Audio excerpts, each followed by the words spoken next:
عام پاکستانیوں کو کوئی لینا دینا نہیں ہے اور ان کی کوئی اتنی بڑی لڑائی بھی نہیں ہے.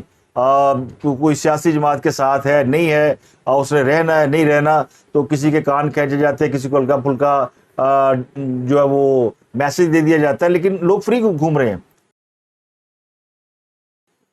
بہت سے لوگ ہیں جن کو کوئی ہاتھ نہیں لگا رہا, کیونکہ ان سے کوئی گلا شکوہ ہی کوئی نہیں ہے. جن سے گلا شکوہ ہے وہ پھر اندر ہے.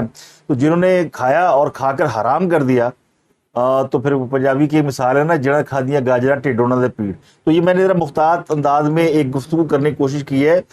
اس کو آپ تھیوری سمجھ لیں, اس کو آپ میرا تجزیہ سمجھ لیں, یا اس کو سمجھ لیں کہ یہ بھی ایک تصویر کا رخ ہے.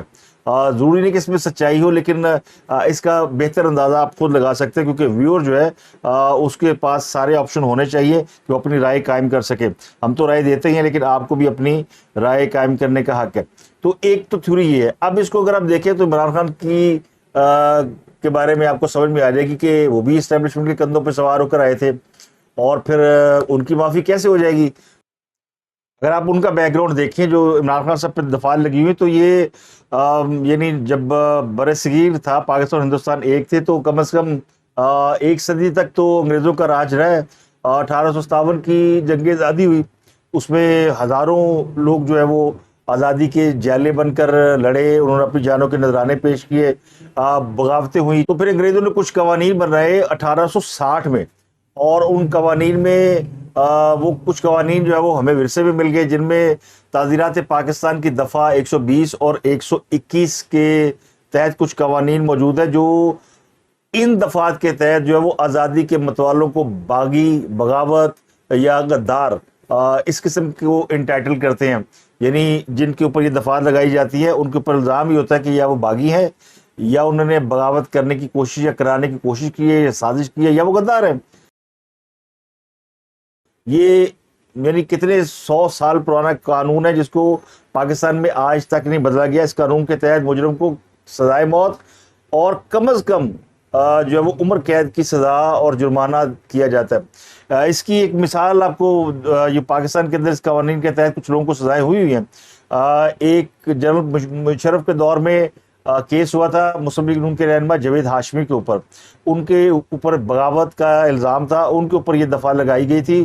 تو انہیں 23 سال 6 ماہ قید سنائی گئی, اور انہیں 10 لاکھ جرمانے کی سزا سنائی گئی, اور جرمانہ نہ ادا کرنے کی صورت میں مزید 10 سال کی سزا سنائی گئی.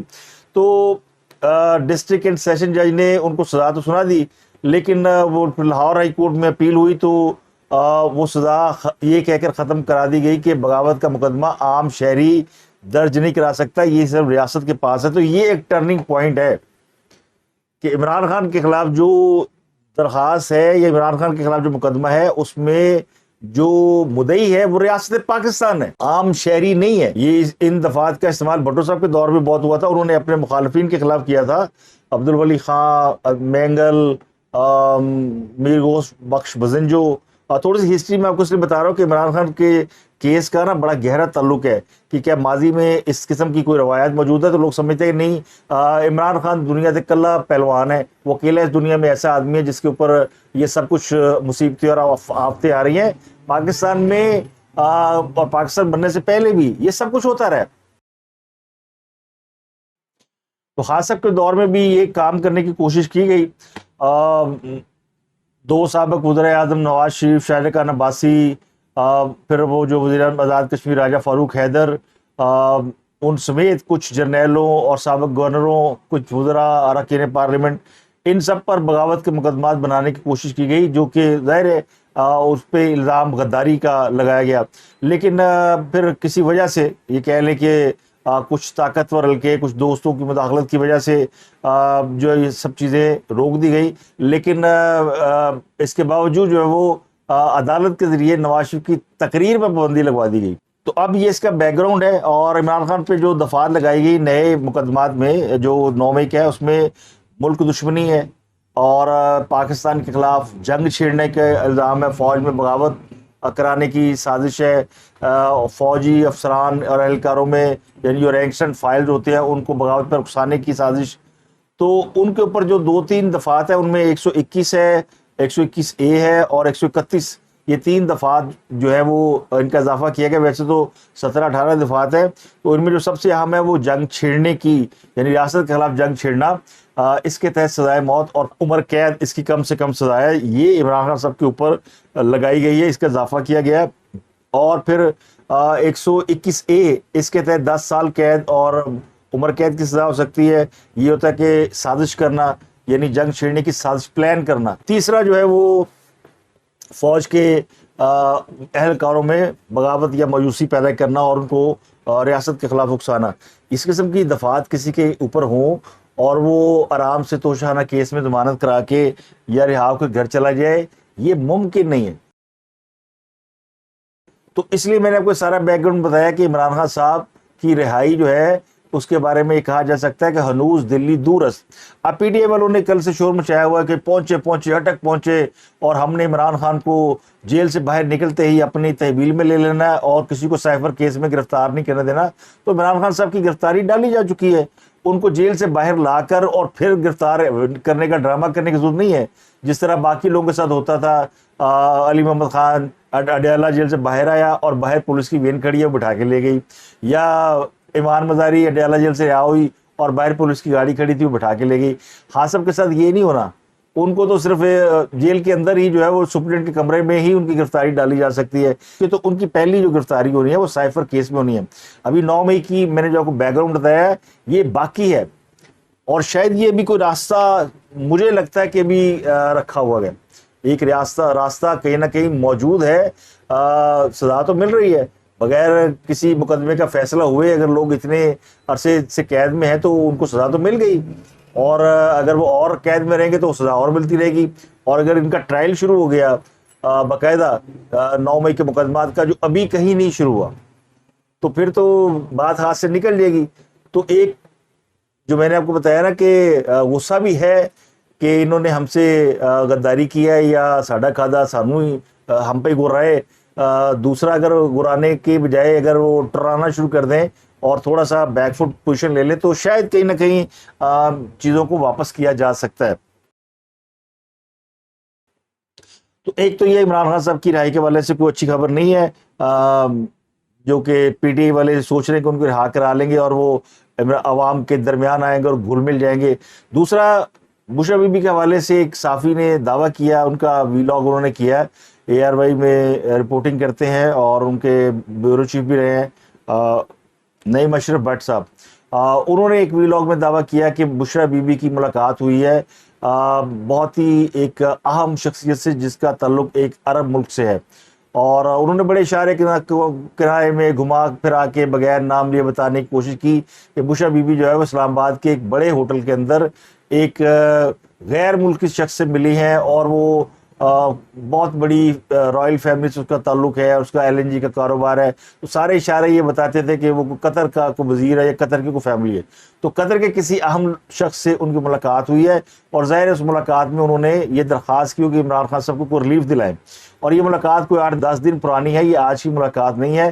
اور یہ کہا جا سکتا ہے کہ اس ملاقات کے بعد عمران خان پہ نواز شاہ کی بارش تو ہوئی, کھابے اور شابے یہ سب تو ان کے اوپر نواں باتھ روم بن گیا. تو اس کا مطلب ہے ان کو جیل کے اندر فیسیلیٹیٹ کرا دیا گیا, اور یہ قطر سے کی مہربانی سے ہوا ہے کسی اور مہربانی سے ہوا ہے یہ مجھے نہیں پتا, لیکن ملاقات چونکہ بشرا بی بی نے کی ہے.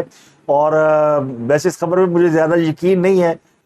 جو اہم بات ہے وہ یہ کہ باقی عمران خان کے لیے دنیا میں کسی بھی ملک نے کوئی کوئی ایسا ملک نہیں ہے جو کہ حکومت پاکستان سے بات کر کے اس کی لیے کوئی رہائی کی بات کرے یا ان کو کم از کم ملک سے باہر لے جانے کی بات کرے.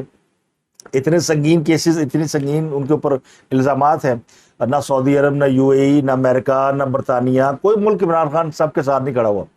بھٹو صاحب کو بھی جب ان کو ضیاء الحق نے سزائے موت ان کی ہو گئی تھی اور ان کو یہ نظر آ رہا تھا کہ یہ ضیاء الحق اسے پھانسی لگا دے گا, تو بہت سے ملک آ گئے تھے, سعودی عرب, پھر اس کے علاوہ لیبیا اور کئی ممالک نے بھٹو کے لیے بات کی تھی. اور اس طرح نواز شریف جب جیل میں تھے, جب مشرف صاحب نے طیارہ سازش کیس میں ان کو پھانسی لگانے کا سوچا, ان کو جیل میں ڈال دیا, تو اس وقت بھی سعودی عرب سے آ گیا تھا طیارہ لینے کے لیے, اور لبنان کے حریری صاحب اور سعد حریری. اور سعودی عرب کے لوگ، بہت سے لوگ آگے تھے، بہت سے ممالک کھڑے ہو گئے تھے کسانوں دے دو. تو عمران خان کے لیے کوئی ایسا آپ کو نظر نہیں آئے گا. اس کی وجہ خود عمران خان صاحب کا اپنا جو ایٹیچیوڈ ہے وہ ہے. تو یہ بات لمبی ہو جائے گی، لیکن چونکہ دوسرا امپورٹنٹ ایشو ہے اس کو آگے لے کے چلیں گے اور اس پہ بعد میں بات کریں گے. جو دوسرا بڑا ایشو ہے وہ ہے بجلی کے حوالے سے. اب بجلی کے حوالے سے بات کریں تو بجلی پہ لوگوں کا غم و غصہ بڑھ گیا ہوا ہے، اور اس غم و غصے کو جو ہے وہ لوگ اب پاکستان کے اندر انتشار اور انارکی پھیلانے کے لیے استعمال کرنے کی کوشش کر رہے ہیں. یہ میں کیوں کہہ رہا ہوں، یہ کوئی دانستہ کر رہے ہیں یا نادانستہ طور پر ہو رہا ہے، لیکن ایسی کوشش ہو رہی ہے. دیکھیں بجلی کے بلوں میں آپشن کیا ہے. بجلی کے بل بہت زیادہ آئے ہیں اور قیمت بل ظاہر ہے وہ قیمت بڑھ گئی ہے. تو آپشن کیا ہے، حکومت، نگران حکومت کے پاس مینڈیٹ نہیں ہے. پچھلی حکومت اور اس سے پچھلی حکومت آئی ایم ایف کے ساتھ ایک معاہدہ کر گئی تھی، اور پچھلی حکومت نے اس معاہدے کو رینیو کرایا تو وہ اور زیادہ کنڈیشن سخت ہو گئیں. تو اب اس کا خمیازہ عوام بھگت رہے ہیں. اب دو چیزیں ہوتی ہے، ایک تو جب یہ کہا جا رہا تھا کہ ملک دیوالیہ ہو رہا ہے، ملک کو بچائیں، تو کیا یہ صرف سیاسی حکومت نے بچانا تھا؟ انہوں نے کوشش کی، انہوں نے بچا لیا، تو قیمت زیادہ مان لی. اب قیمت جو پے کرنی ہے وہ عوام نے پے کرنی ہے، تو عوام کوئی قیمت پے کرنے کے لیے تیار نہیں ہے. اب کیوں تیار نہیں ہے؟ ظاہر ہے کہ وہ سمجھتے ہیں کہ یہ ہمارا کام نہیں ہے، یہ حکومتوں کا کام ہے، ساری ذمہ داری حکومت کی ہوتی ہے. وہ اقتدار میں ان کو لایا جاتا ہے، وہ مال بٹورتے ہیں، نکل جاتے ہیں اور سارا مدعا ہم پہ ڈال دیتے ہیں. یہ کسی حد تک ایک یعنی پاکستان کے اندر یہ سوچ موجود ہے اور یہ تاثر موجود ہے کہ حکمران کوئی بھی ہو وہ اپنی جیبیں بھرنے کے لیے آتا ہے اور وہ لوٹ مار کے چل نکلتا ہے. تو یہ جو عدم اعتماد پیدا کیا گیا ہے، یہ اس لیے کہ پاکستان میں سیاستدانوں پر کبھی بھی کوئی اعتبار نہ کرے، اور اس میں جنہوں نے یہ کہانی بنائی ہوئی ہے وہ کامیاب ہے. سیاستدانوں پہ کوئی اعتماد نہیں کرتا. اب آپشن کیا ہے؟ بجلی کے بل بہت زیادہ آ گیا، تو آپشن کیا ہے؟ یہ ہے کہ فری بجلی بند کر دیں آج سے سب کی، تو بل کم ہو جائیں گے. نہیں ہوں گے، بل تو وہی وہی رہیں گے. دوسرا آپشن کیا ہے؟ وہ جو 75 آئی پی پیز ہے جن کو ابھی بہت زیادہ پولیٹیسائز کیا جا رہا ہے کہ وہ چونکہ بے نظیر بھٹو کے دور میں ہوا تھا معاہدہ، اور وہ اس کی وجہ سے ہمیں بڑی زیادہ کیپیسٹی چارجز دینے پڑے. یہ حقیقت ہے، لیکن یہ باتیں وہ کر رہے ہیں جنہوں نے اپنے دور حکومت میں ان کو سپورٹ کیا. پیپلز پارٹی کے بعد مسلم لیگ نون کی حکومت آئی، مسلم لیگ نون کے بعد پی ٹی آئی کی حکومت آئی. کسی نے ان آئی پی پیز کے خلاف کوئی کارروائی نہیں کی، یا ان کے معاہدے منسوخ نہیں کیے، یا ان سے معافی نہیں مانگی کہ پائن چلے جاؤ، سانو معاف کر دو، ہم مہنگی بجلی نہیں خرید سکتے. وہ بجلی پیدا کرے نہ کرے لیکن کیپیسٹی چارجز ہمیں دینے پڑتے ہیں. یہ ایک حل بھی ہے، تو اس سے بھی کوئی فرق نہیں پڑے گا ان کو. اگر آپ ابھی آج سے بند کر دیں تو کیا بجلی کے بل کم ہو جائیں گے؟ ہاں، ایک کام ہو سکتا ہے کہ جب آپ لوگوں کی بجلی مفت بند کر دیں گے تو لوگوں کے دل ذرا ٹھنڈے ہو جائیں گے، کہ دل جلوں کے جن زخموں پہ جو ہے وہ مرہم رکھا جا سکتا ہے. تو اب حب الوطنی کا تقاضا تو یہ کہ سب کہیں جی ملک کو ہم نے دیوالیہ ہونے سے بچا لیا، اب ذرا بجلی مہنگی ہوگی تو ہم پے کریں گے. لیکن عام آدمی کی تو آمدن اتنی نہیں ہے. جو اصل پرابلم یہ کہ بل آپ کی آمدنی سے زیادہ ہے. اور آمدنی کیوں نہیں ہے؟ اس لیے نہیں ہے کہ پاکستان میں سیاسی استحکام نہیں ہے، پولیٹیکل انریسٹ ہے، لوگوں میں ہیجان برپا رہتا ہے. ہر وقت کوئی نہ کوئی ایسا واقعہ پاکستان کے اندر ہو جاتا ہے روزانہ کی بنیاد پہ. دنیا میں جو واقعات کبھی کبھار ہوتے ہیں نا، پاکستان میں روزانہ ہو رہے ہوتے ہیں، اور ایسے ہو رہے ہوتے ہیں کہ آپ سوچتے ہیں یار یہ کبھی ہوا نہیں. یعنی بیٹا اپنے باپ سے 4 کنال زمین لینے کے لیے اس کو مار رہا ہوتا ہے اور اس کی ویڈیو وائرل ہو رہی ہوتی ہے. ایک خاتون سے کو اس لیے مار دیا جاتا ہے کہ کوئی خاتون جو بے اولاد ہے وہ اس کا بچہ چاہتی ہے. یعنی اتنا ظلم کہ ایک عورت حاملہ ہے، وہ اپنا علاج کرانے کے لیے ڈاکٹر کے پاس گئی ہے، ڈاکٹر نے اس کو بے ہوش کیا اور اس کا پیٹ پھاڑا تاکہ بچہ نکال کے کسی اور کو دے سکے. وہ عورت بھی مر گئی، بچہ بھی مر گیا. یہ کئی دنیا میں ہوتا ہے، یہ پاکستان میں ہوتا ہے. جڑا والا میں ہم اتنا بڑا میسکر کر دیتے ہیں.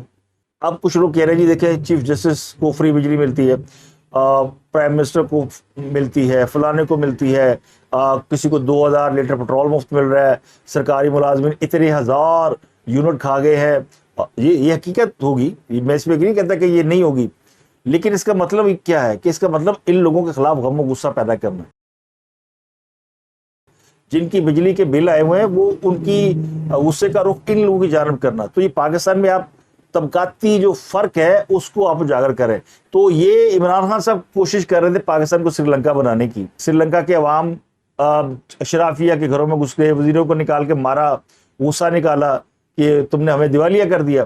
آپ وہی چاہ رہے ہیں کہ جی عمران خان کہہ رہا تھا کہ جی لوگوں کو پڑھ جاؤ گھس جاؤ, تو اب ہمارے کچھ دانشور انٹلیکچوئل روزانہ بتا رہے ہیں جی فلاں کو مفت بجلی ملی, فلاں کو مفت بجلی مل رہی ہے.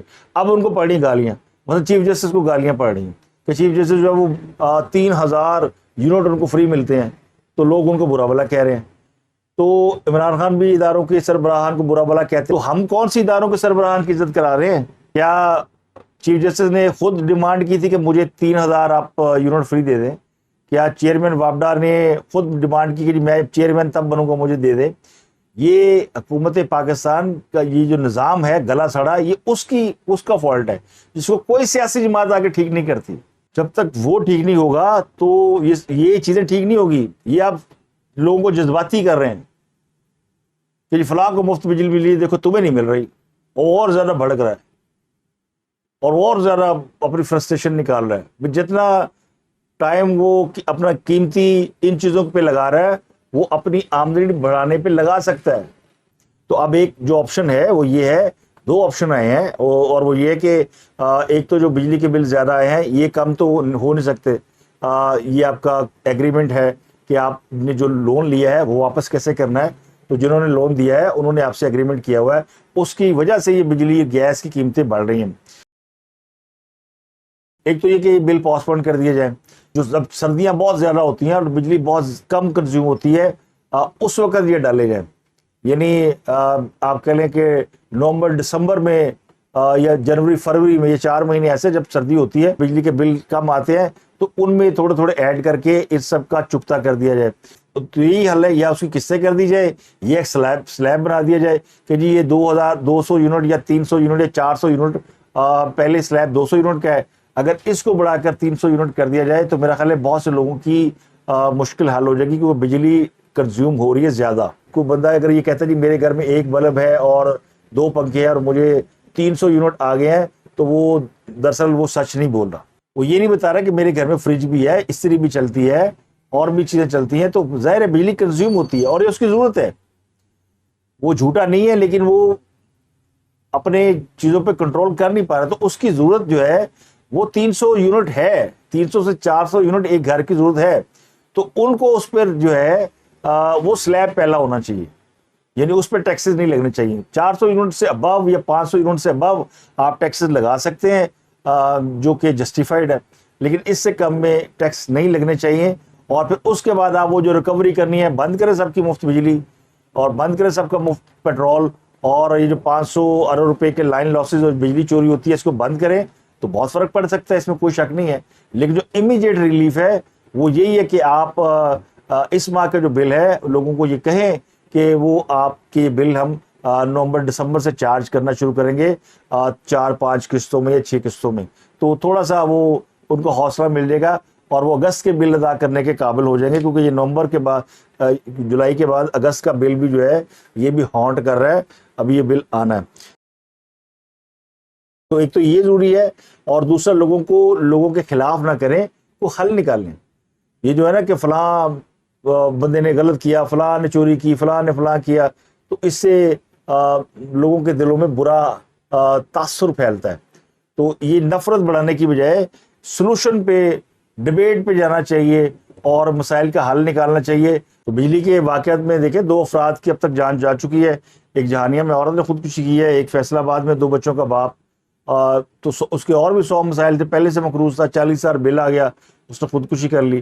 تو یہ ایسے واقعات دنیا میں کہاں ہوتے ہیں. تو پاکستان کے اندر جو پرابلم ہے نا وہ یہ کہ آمدنی بہت کم ہے. مہنگائی دنیا میں ہوتی ہے, لیکن ساتھ ساتھ جو کیپیسٹی ہے کمانے کی جو طاقت ہے وہ بڑھتی ہے. ہمارے یہاں وہ قوت خرید بھی نہیں ہے اور کمائی بھی زیادہ نہیں ہے, تو پھر ظاہر ہے یہ پرابلمس کریٹ ہوتی ہے. اسی وجہ سے لا اینڈ آرڈر بھی اور کرائم یہ سب بڑھتے ہیں. لیکن ہمیں فرصت ملے ایک دوسرے کی ٹانگیں کھینچنے سے, ایک دوسرے کے اوپر غداری کے مقدمات قائم کرنے سے, تو ہی ملک کا سوچیں گے نا. تو ہم تو ابھی ان سے باہر نہیں نکل پا رہے کہ 70 سال سے کہ غدار کون ہے, باغی کون ہے, اور کس نے کون سا جرم کیا اور کس کو کون سی سزا ملے گی تو پاکستان صحیح ٹریک پہ جائے گا. ابھی اس بات کا فیصلہ ہونا باقی ہے. تو اب تک کے لیے اتنا ہی. آپ سے ملاقات ہوتی ہے اگلے ولاگ میں. اپنا گردن